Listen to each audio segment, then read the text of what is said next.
Isang magandang araw sa ating lahat. Narito ang pinakabagong latest update natin ukol sa magiging lagay ng ating panahon ngayong araw. Isang potensyal na bagyo ang nagbabadya muling mabuo sa loob ng Philippine Area of Responsibility at patuloy nitong hahatakin ang habagat na magdadala pa rin ng mga pag-ulan lalo na sa kanlurang bahagi ng Luzon, pati na rin sa ilang bahagi ng Visayas at Mindanao sa mga susunod na araw. Ang sentro ng low pressure area ay huling namataan sa layong 995 kilometers silangan ng southeastern Luzon.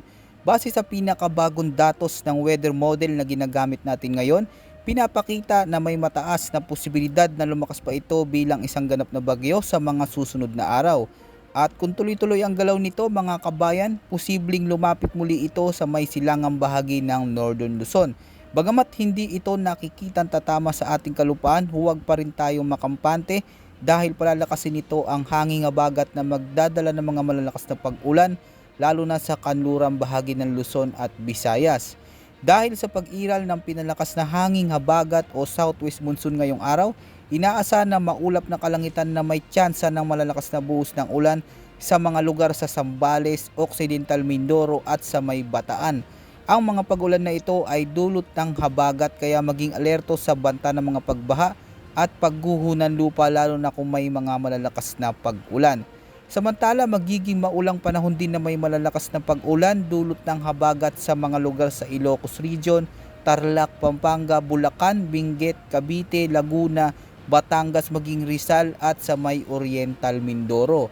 Pinag-iingat natin ang mga lugar na ito sa posibilidad ng mga biglaang pagbaha at pagguho ng lupa lalo na kung magdadala ito ng matinding buhos ng ulan. Sa Visayas at sa nalalabing bahagi ng Luzon, pati na rin sa Zamboanga Peninsula at ang Northern Mindanao, may mga pag-ulan din tayong inaasahan dyan na posibleng tumagal sa hapon o gabi dulot pa rin ng habagat. Posible din magdulot ito ng mga pagbaha at pagguho ng lupa lalo na sa mga mabababang lugar at malapit sa gilid ng bundok.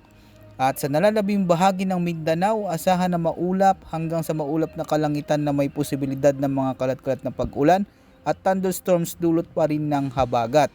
Hindi rin inaalis ang banta ng mga flash floods at landslides lalo na kung magdudulot ito ng severe thunderstorms.